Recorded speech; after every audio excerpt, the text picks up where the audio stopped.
मंडळी, स्वागत आहे तुमचं सुषमाताई अंधारे या अधिकृत यूट्यूब चॅनलवर। जसे की काल आपण ठरवलेलं होतं की स्पर्धा परीक्षेची तयारी करणारे जे विद्यार्थी आहेत या विद्यार्थ्यांच्यासाठी एक नवीन सदर सुरू करायचं।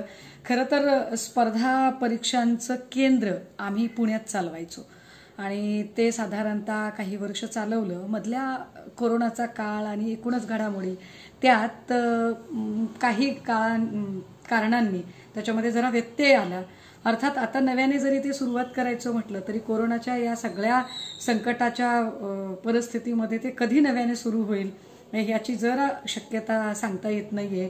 पण तरीही एक असं वाटून गेलं की ग्रामीण भागातल्या मुलांना ज्यांना पुणे मुंबई सारख्या ठिकाणी येऊन क्लासेस करणं शक्य नाहीये किंवा दिल्लीला जाऊन बसणं शक्य नाहीये, अशा विद्यार्थ्यांच्यासाठी यूपीएससीची एक तोंडओळख करून द्यावी आणि यूपीएससीचा अभ्यासक्रम नेमका कसा असतो, काय पद्धतीने त्याचा अभ्यास केला जातो, त्याच्या ट्रिक्स काय असतात। कारण बऱ्याच लोकांना असं वाटतं की 18 तास अभ्यास केला तरच यूपीएससी किंवा एमपीएससी मध्ये सक्सेस होता येतं। हे खरं आहे का? काही लोक म्हणतात की ज्यांना 10वी 12वी किंवा बीए ला अगदी मेरिट डिस्टिंक्शनचे मार्क्स असतील तरच ते सक्सेस होतात। हे खरं आहे का? खूप गैरसमज आहेत, खूप काही प्रवाद आहेत, खूप लोक अफवांवरती विश्वास ठेवतात, काही लोक फ्रस्ट्रेट होतात। म्हणजे सुरुवातीच्या काळात खूप अभ्यास केला जातो आणि मध्येच एकदम मेंदूची पठारावस्था येते आणि अभ्यासच करावासा वाटत नाही। काही जण म्हणतात की आम्ही वाचतोय पण ते लक्षातच राहत नाहीये, वाचलेलं म्हणजे आम्ही अक्षर तर वाचतोय पण त्याच वेळेला मेंदू कुठेतरी दुसरीकडे, बॅक ऑफ द माइंड काहीतरी वेगळंच चाललेलं आहे। जाणीवेतलं मन आणि नेणीवेतलं मन यांची सांगड घालता येत नाही, असे अनेक प्रश्न असतात। काही जण खूप वाचन करतात परंतु स्मरणशक्ती त्यांची कमी पडते, तार्किकता कधी कधी काम करत नाहीये।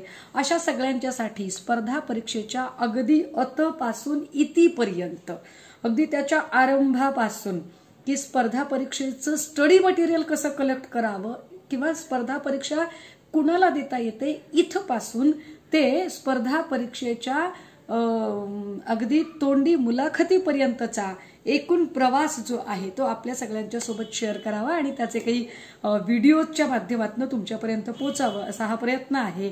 आजच्या पहिल्या व्हिडिओमध्ये आपण माहिती बघूया की नेमकं यूपीएससी म्हणजे काय आणि या यूपीएससीची तयारी कशी केली जाते। युनियन पब्लिक सर्व्हिस कमिशन, अर्थात याला आपण संघ लोकसेवा आयोग असं म्हणतो, सिव्हिल सर्व्हिस वगैरे। ही सुरुवातीला परीक्षा ब्रिटिशकालीन म्हणजे तशी सुरुवात झाली आणि ब्रिटिशांच्या काळात ही परीक्षा आयसीएस वगैरे नावाने व्हायची, पण आता ही परीक्षा यूपीएससीच्या नावाने होते।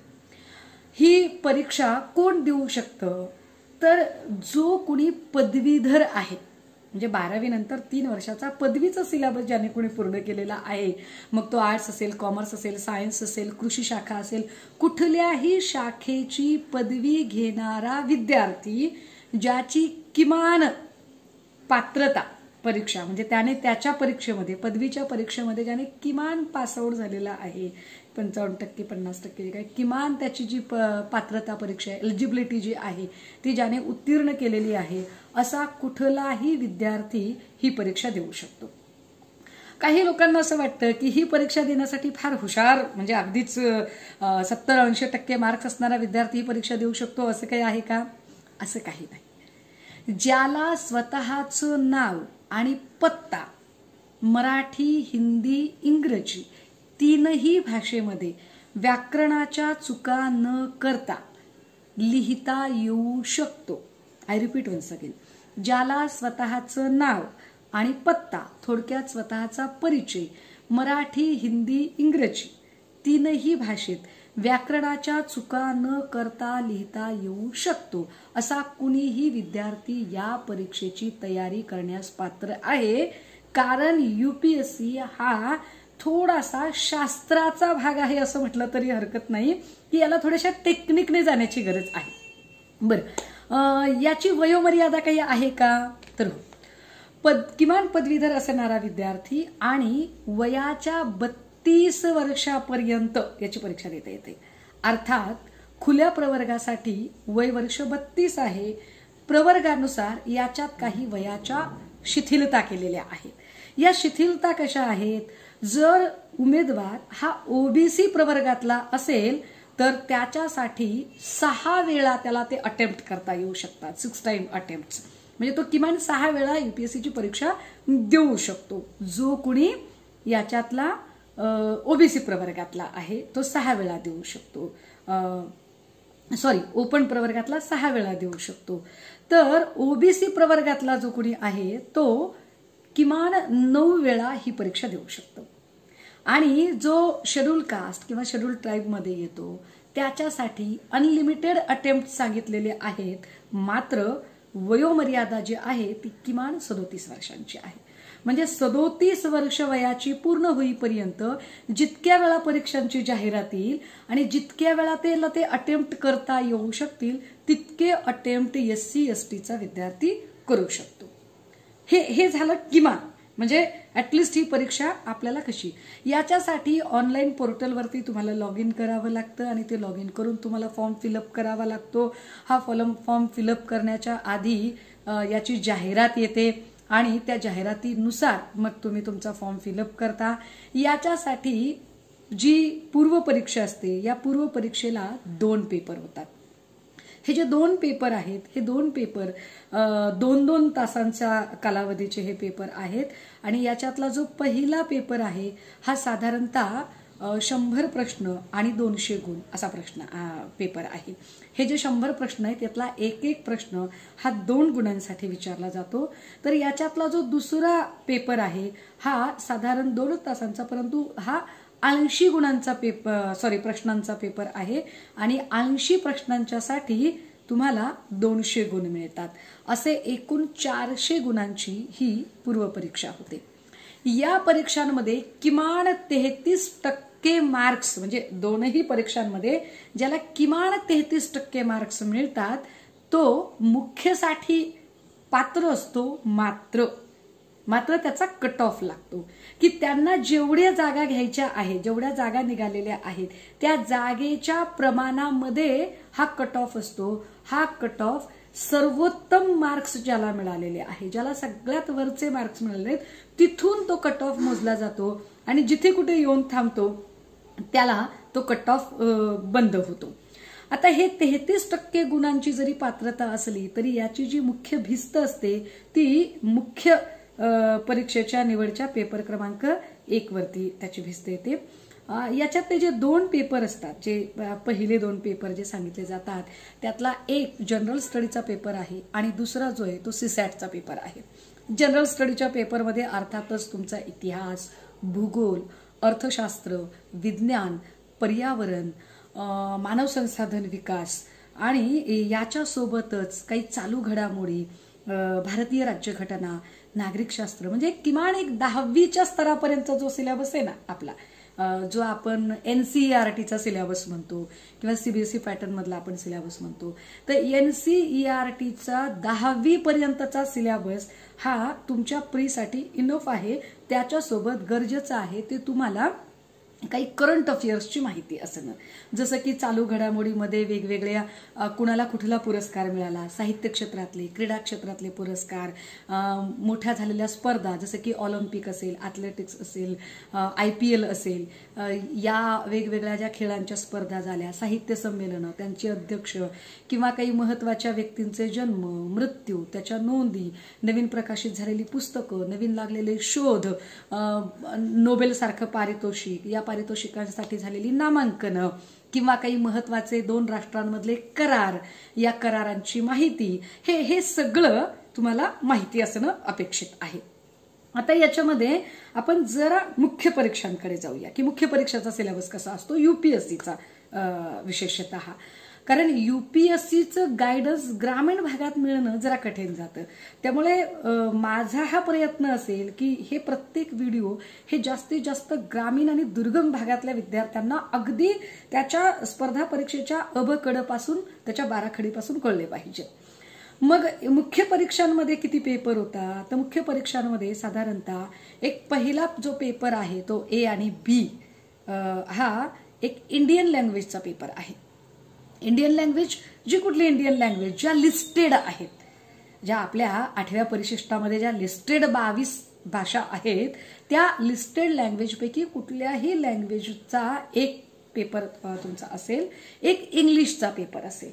आणि सिलेबस काय असेल तर याच्यात रायटिंग प्रॅक्टिस असेल, एसेज असतील, कॉम्प्रिहेन्सिव्ह असेल, पॅसेज असेल म्हणजे उतार्यावरचे प्रश्न, आकलन, निबंध, पत्रलेखन, ग्रामर, असा सगळा जो भाग आहे हा तुमच्या पहिल्या आणि दुसऱ्या पेपरमध्ये असेल. याच्यातला तिसरा, चौथा, पाचवा आणि सहावा पेपर हे पेपर जनरल स्टडीचे पेपर आहेत. हा जो तिसरा, चौथा, पाचवा आणि सहावा पेपर आहे हा GS first, GS second, GS third आणि जीएस फोर्थ या नावाने ओळखले जातात. सामान्य अध्ययन 1, सामान्य अध्ययन 2, सामान्य अध्ययन 3, सामान्य अध्ययन 4. मग याच्यातला सामान्य अध्ययन 1चा जो पेपर आहे हे साधारणतः 300 मार्कांचे पेपर असतात आणि 3 तासांचा पेपर होतो. पण याच्यामध्ये जे सिलेबस आहे, जो कंटेंट आहे, तो कंटेंट कसा येतो तर तो कंटेंट आहे जीएस फर्स्ट मध्ये भारतीय संस्कृती, वारसा, एकूण जो आपलं इंडियन हेरिटेज आहे सगळं, या इंडियन हेरिटेजचा अभ्यास असतो. हिस्ट्री, भारताचा इतिहास जगाच्या संदर्भाने. म्हणजे एमपीएससी आणि युपीएससीतला हा फरक आहे की एमपीएससी मध्ये महाराष्ट्राचा इतिहास भारताच्या संदर्भाने आणि युपीएससी मध्ये भारताचा इतिहास जगाच्या संदर्भाने. मग भारताच्या इतिहासामध्ये प्राचीन इतिहास, मध्यकालीन इतिहास, त्याच्यानंतरचा इतिहास आणि त्यानंतरचा विशेषतः भारतीय स्वातंत्र्याचा इतिहास, तो 1947 पासून ते अप टू डेट आतापर्यंतचा हा सगळा इतिहास. याच्यात भूगोलही येतं जीएस फर्स्ट मध्ये. भूगोलामध्ये भारताचा भूगोल आणि तो जगाच्या संदर्भाने. मग अगदी ग्रह, गोल, ताऱ्यांपासून ते भारतातले जे प्रादेशिक विभाग आहेत, या सगळे प्रादेशिक विभाग, हवामान पद्धती, पीक पद्धती, तिथलं वातावरण, पर्जन्यमान, डोंगर, नद्या, पर्वते, या सगळ्यांची एकूण अगदी जी माहिती आहे, अक्षरवृत्त आणि रेखावृत्त याच्यानुसारची ही सगळी माहिती या भूगोलाशी संबंधित अशी माहिती असेल. हा झाला पहिला पेपर, इतिहास, भूगोल आणि भारतीय संस्कृती इतिहासाचा. दुसरा पेपर सामान्य अध्ययनाचा. याच्यामध्ये कॉन्स्टिट्यूशन अर्थात भारतीय संविधान, सोशल जस्टिस, सोशल रिफॉर्मर्स यांचा सिलेबस येईल. मग भारतीय संविधानामध्ये भारतीय संविधानाची उत्पत्ती कशी झाली, भारतीय संविधानाची कलमं, भारतीय संविधानाच्या अनुषंगाने असणाऱ्या घटना दुरुस्त्या, परिशिष्ट, सूची, त्यात आणीबाणी आणि पंचवार्षिक योजना, ही जी सगळी माहिती आहे, ही सगळी माहिती ही भारतीय संविधानामध्ये असेल.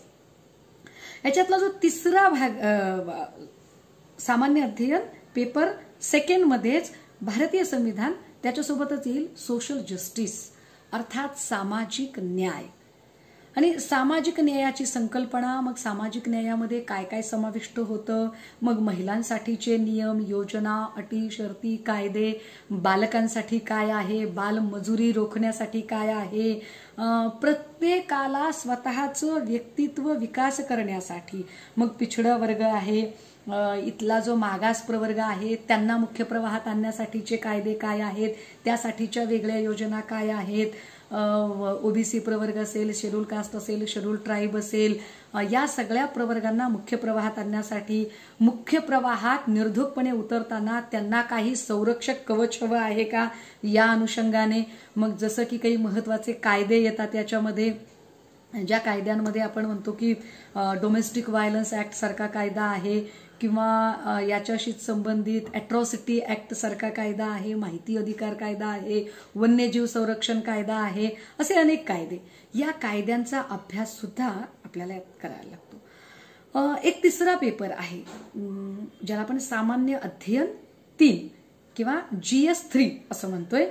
याच्यामध्ये इकॉनॉमिक्स, अर्थशास्त्र, मग भारतीय अर्थव्यवस्था कुठल्या प्रकारची आहे, मग ती जर मिश्र असेल तर मिश्र अर्थव्यवस्था आपण का स्वीकारली, ती स्वीकारण्याच्या पाठीमागची नेमकी पार्श्वभूमी काय आहे, ही अर्थव्यवस्था स्वीकारताना जागतिक स्तरावर आपल्याला त्याच्याकडून कसा प्रतिसाद मिळतो, याचे काही फायदे आहेत का, याचे काही तोटे आहेत का, अर्थशास्त्राच्या काही महत्त्वाच्या संकल्पना, GDP कशाला म्हणतात, GST कशाला म्हणतात, NDP कशाला म्हणतात, NNP कशाला म्हणतात, GNP कशाला म्हणतात. कारण आपण बऱ्याचदा बातम्यांमधून पाहत असतो की आपला GDP घसरलेला आहे, याचा GDP वाढलेला आहे. मग हे GDP म्हणजे नेमकं काय असतं, ग्रॉस डोमेस्टिक प्रोडक्ट जे असतं किंवा हे डेव्हलपमेंट जे रेट असतात, हे रेट कसे काढले जातात, विकास दर कसा मोजला जातो, विकास दर मोजण्याच्या व्याख्या नेमक्या कुठल्या आहेत. अर्थशास्त्रामध्येच जर भारतीय अर्थव्यवस्थेचं मूल्यांकन करायचं असेल तर ते पंचवार्षिक योजनांच्या आधारे करणं जास्त सोयीचं जातं.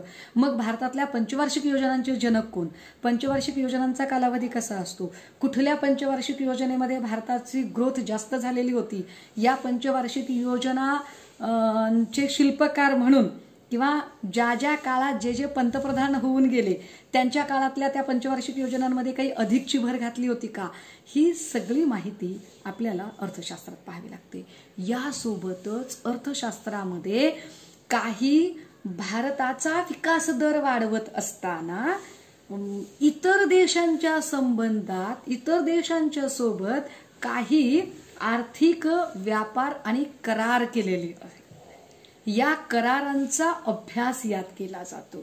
मग ब्रिक्स सारखी परिषद असते किंवा अजून काही परिषदा असतात, आशियाई देशांच्याच परिषदा, परराष्ट्रांच्या सोबत आपण काही धोरणं आखतो.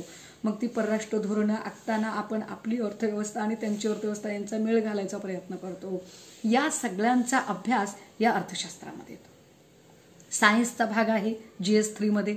सायन्समध्ये काय येणार आहे बरं, तर सायन्समध्ये तुमचं म्हणजे मूलभूत विज्ञान तर असेलच, पण त्यासोबतच जीवशास्त्र, रसायनशास्त्र, भौतिकशास्त्र, पदार्थ विज्ञान आणि त्याच्या मूलभूत संकल्पना काय आहेत, त्याच्या व्याख्या काय आहेत, महत्त्वाचे काही शोध कुणी लावलेले आहेत.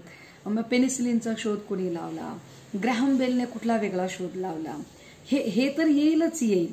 कॅथोड ॲनोडच्या प्रतिकृती काय असतात हे तर असेलच, पण यासोबतच ज्या नव्याने डेव्हलप झालेल्या ज्या कॉन्सेप्ट आहेत, मग PSLV आहे, GSLV आहे, त्याच्या संबंधाने अजून काही वेगळी माहिती आहे का, नवीन काही शोध ज्याला नोबेल्स मिळालेले आहेत, याने काही फरक पडत आहे का, टेक्नॉलॉजीमध्ये आपण अगदी म्हणजे सुरुवातीच्या काळापासून म्हणजे दूरध्वनी केव्हा विकसित झाला इथपासून ते 5G, 6G, 7G काय आहे इथपर्यंतचा सगळा सिलेबस हा तुमचा या GS3च्या विज्ञानामध्ये सामावलेला असेल. यासोबतच डिझास्टर मॅनेजमेंट एक महत्वाचा भाग GS3 मध्ये आहे. काय आहे डिझास्टर मॅनेजमेंट, तर अचानक आता कोकणामध्ये खूप तळीय गावांमध्ये भूस्खलन झालं आणि एक मोठी आपत्ती आली किंवा किल्लारीमध्ये मोठा भूकंप होऊन गेला, आपत्ती आली. जेव्हा कधी अशा आपत्ती येतात तर आपत्ती व्यवस्थापन विभाग आपल्याकडे कार्यरत आहे. या आपत्ती व्यवस्थापन विभागाचं बजेट कसं ठरवलं जातं, आपत्ती व्यवस्थापनाच्या अंतर्गत कोणकोणत्या प्रकारच्या आपत्ती लिस्टेड केलेल्या आहेत, आत्तापर्यंत भारतात अशा कोणत्या मोठ्या आपत्ती आलेल्या आहेत, या आपत्तींचं काय पद्धतीने निवारण केलं गेलं, हे निवारण करताना कोणकोणते प्रमुख पंतप्रधान किंवा सत्ताधारी यांनी अत्यंत प्रभावीपणे काम केलं, आपत्ती व्यवस्थापन करताना कोणती काळजी घेतली पाहिजे, जे आपत्ती व्यवस्थापन करताना ज्या लोकांवरती प्रत्यक्ष आघात झालेला असतो, मग पूरग्रस्त, भूकंपग्रस्त किंवा धरणग्रस्त असे जे वेगवेगळे लोक असतात, या लोकांना कशा पद्धतीने लाभांश दिला जातो, हा लाभांश देतानाच्या नुकसान भरपाई देतानाचे काही विशेष असे कायदे केले जातात का, हे कायदे किंवा याच्या संबंधाने काही लवाद नेमलेले आहेत का, ही सगळी माहिती किंवा हा सगळा अभ्यास हा GS3 मध्ये केला जातोय, सामान्य अध्ययन 3 मध्ये. आणि मग येतो चौथा पेपर GS4. यामध्ये इथिक्स, ॲटिट्यूड, ॲप्टिट्यूड आणि IQ, EQ, त्यातली त्यात EQ वरती जास्त भर आहे.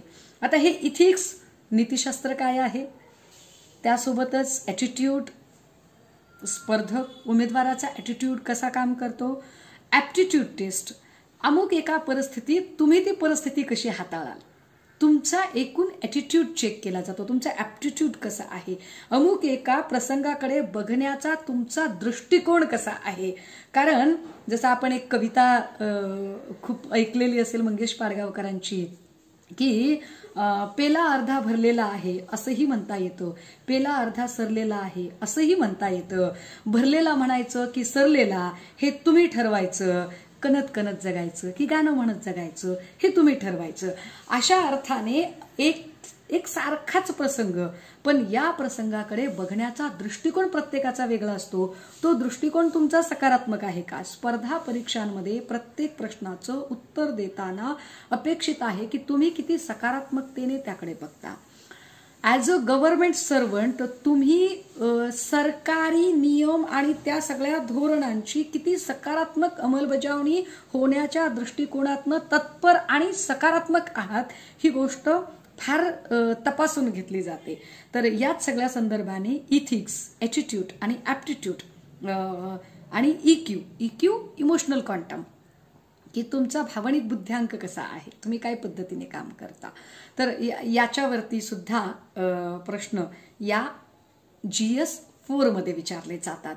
त्यानंतर येतो आपला 5वा पेपर, हा जो 7वा पेपर येतो. आणि हा 7वा पेपर जो आहे हा ऑप्शनलचा पेपर आहे, ऐच्छिक विषय निवडण्याचा.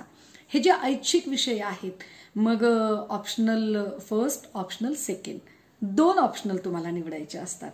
हे 2 ऑप्शनल निवडताना बऱ्याच विद्यार्थ्यांच्या मनात शंका असतात की ऑप्शनल पेपर कसा निवडावा, ऐच्छिक विषय कसा निवडायचा. त्या संबंधाने अनेक लोकांच्या मनात, मग काही जण म्हणतात की मला हा सोपा जातोय तो मी इकडे जातो बाबा. बऱ्याचदा पबॅड घेणारे लोक, अर्थात आपण त्याला पब्लिक ऍडमिनिस्ट्रेशन असं म्हणतो, किंवा भाषा विषय घेणारे लोक, जॉग्रफी घेणारे लोक आपल्याला खूप आढळतात. त्यातली त्यात पबॅड आणि जॉग्रफी हे कॉम्बिनेशन करणारे लोक पण खूप सारे आहेत, किंवा पॉल आणि जॉग्रफी, पॉलिटिकल सायन्स आणि जॉग्रफी असं कॉम्बिनेशन करणारे लोक आहेत. मग आपण कुठला घ्यावा बरं, कुठला ऑप्शनल विषय घेतला तर आपल्याला त्याचा फायदा होईल. तर माझं असं एक सजेशन असेल, मार्गदर्शक वगैरे नाही, पण एक बहीण, तुमची थोडीशी त्यातल्या क्षेत्रातली थोडीशी एक मोठी बहीण म्हणून एक सजेशन असेल की जेव्हा तुम्हाला तुमचा ऑप्शनल विषय निवडायचा आहे तेव्हा 3 क्रायटेरिया तुमच्या समोर ठेवा आणि त्या 3 क्रायटेरियामध्ये तपासून बघा की कुठला विषय बसतो आणि त्याच्यानुसार तुम्ही तुमचा निवडा. क्रायटेरिया क्रमांक 1, जो विषय तुम्ही निवडणार आहात त्या विषयात तुम्हाला इंटरेस्ट आहे का. सगळ्यात मोठं, तुमचा एरिया ऑफ इंटरेस्ट काय आहे. असू शकतं कुणाला पॉलिटिकल सायन्स आवडतं, कुणाला इतिहास आवडतो, कुणाला जॉग्रफीचे नकाशे फार चांगले समजतात आणि काढता येतात, कुणाला सायन्स आवडू शकतं, कुणाला अर्थशास्त्र आवडू शकतं, किंवा कुणाला भाषा विषय आवडू शकतो. तर तुमचा इंटरेस्ट कशात आहे हा पहिला निकष. पण या एकाच निकषावर नाही जायचे. दुसरा एक निकष असा आहे की तुम्हाला त्याचं स्टडी मटेरियल आणि गायडन्स उपलब्ध आहे का. हे फार महत्वाचं, की जो विषय मी घेतलेला आहे त्या विषयाचं, कारण आपण क्लास करणार नाही आहोत. हे व्हिडिओ बनवण्याचा उद्देश काय आहे की जी मुलं क्लासला जाऊ शकत नाहीत आणि जी मुलं घरी बसून करणार आहेत त्यांच्यासाठी पण आपण जेव्हा माहिती सांगतोय तर त्यावेळेला मुळात तुम्हाला त्याच्यामध्ये त्याचं स्टडी मटेरियल, त्याचा जो अभ्यासक्रम असेल फ्रेम केलेला, तो तुम्हाला घर बसल्या मिळणार आहे का, सहजासहजी उपलब्ध होणार आहे का. तर असं ज्या वेळेला आपण बघतो तर त्यावेळेला जनरली राज्यशास्त्रासारखा विषय, लोकप्रशासनासारखा विषय किंवा समाजशास्त्रासारखा विषय याचा सिलेबस आपल्याला फार सहज उपलब्ध होतोय असं आपल्या लक्षात येतं. उदाहरणार्थ तुम्ही रोजचं वर्तमानपत्र जर काढलं तर तुमचे current affairs, international relation, foreign policy, याला आपण आंतरराष्ट्रीय संबंध, परराष्ट्र धोरण किंवा देशाचा एकूण काय चाललेल्या घडामोडी आहेत ही माहिती, म्हणजे अर्ध्यापेक्षा जास्त सिलेबस तुमचा त्याच्यात कव्हर होतोय जर तुमचं स्टडी मटेरियल जर बघितलं तर. यात अजून एक निकष लावावा लागतो आपल्याला की तो म्हणजे माझा GSचा सिलेबस हा ऑप्शनल मध्ये कव्हर होणार आहे का. माझा GS मेन्स आणि GS प्रीचा सिलेबस ऑप्शनल मध्ये कव्हर झाला पाहिजे, किंवा ऑप्शनल मध्ये मला कमी मेहनत लागावी आणि मी GS करत असतानाच माझा तो सिलेबस कव्हर झाला पाहिजे. मग असा कुठला सिलेबस असेल बरं. तर मग जेव्हा आपण राज्यशास्त्रासारखा विषय निवडतो तर काय होतं माहितीये का की तुम्हाला GS सेकंड मध्ये इकडे कॉन्स्टिट्यूशन आहे, भारतीय राज्यघटना आहे, परराष्ट्र धोरण आहे, आंतरराष्ट्रीय संबंध आहेत आणि तोच पेपर तुम्हाला त्याच्यातलाच काही सिलेबस प्रीमध्ये सुद्धा आहे. मग जर प्रीमध्ये तुम्हाला हा सिलेबस आहे आणि तोच सिलेबस मेन्सच्या एका पेपरमध्ये, जीएसच्या एका पेपरमध्ये आहे, तर त्याचाच जर तुम्ही इकडे ऑप्शनल निवडला तर तुमची मेहनत कमी लागते आणि कमीत कमी परिश्रमामध्ये तुम्ही तुमचा विषय तयार करू शकता. अशा पद्धतीने जर तुम्ही कॉम्बिनेशन केलं की जे सिलेबस जीएस मध्ये आहे तोच सिलेबस जास्तीत जास्त त्याचा पोर्शन हा ज्या ऑप्शनल मध्ये जातो आणि त्यात तुमचा इंटरेस्ट असणं, त्याचं स्टडी मटेरियल उपलब्ध असणं, असे निकष लावून जर तुम्ही विषय निवडू शकलात तर निश्चितपणे तुम्हाला त्याचा फायदा होतो. आता यातल्या ऑप्शनलमध्ये म्हणजे हे झालं सगळं आपली तोंड ओळख, स्पर्धा परीक्षांची तोंड ओळख की कशी तयारी करावी काय. स्पर्धा परीक्षेचा अभ्यास करणाऱ्या विद्यार्थ्यांच्यासाठी गरज नाही तुम्हाला 18 तास बसण्याची की 18 तास सलग बसलं तरच आमचा अभ्यास होईल.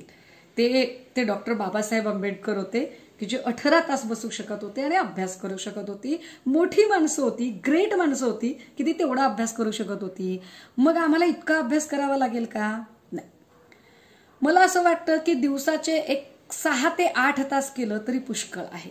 पण जे कराल ते मनापासून, जे कराल ते अत्यंत लक्ष देऊन, शिस्तबद्ध, तर आणि तरच तुमचं हा सिलेबस व्यवस्थित होऊ शकतो. आपण निश्चितपणे अजून पुढच्या एका व्हिडिओमध्ये याचा पुढचा भाग बघूया. तूर्तास स्पर्धा परीक्षेची ही तोंड ओळख आपल्यासाठी ज्यांना हे सगळे व्हिडिओ मिस करायचे नाही, त्यांनी स्पर्धा परीक्षांचा एक शिस्तबद्ध अभ्यास करायचा आहे, त्यांच्यासाठी तुम्ही हे चॅनल जर सबस्क्राईब केलं तर तुम्हाला अजून व्यवस्थितपणे एकत्रित त्याचे नोटिफिकेशन मिळत राहतील. तुम्हाला ही माहिती पूरक वाटते का? या माहितीत तुम्हाला अजून काही महत्वाची ॲडिशनल माहिती हवी आहे का? तुमचं म्हणणं नक्की कळवू शकता या व्हिडिओ खालच्या कमेंटमध्ये. भेटत राहूया, बोलत राहूया. तोपर्यंत थांबते, रजा घेते.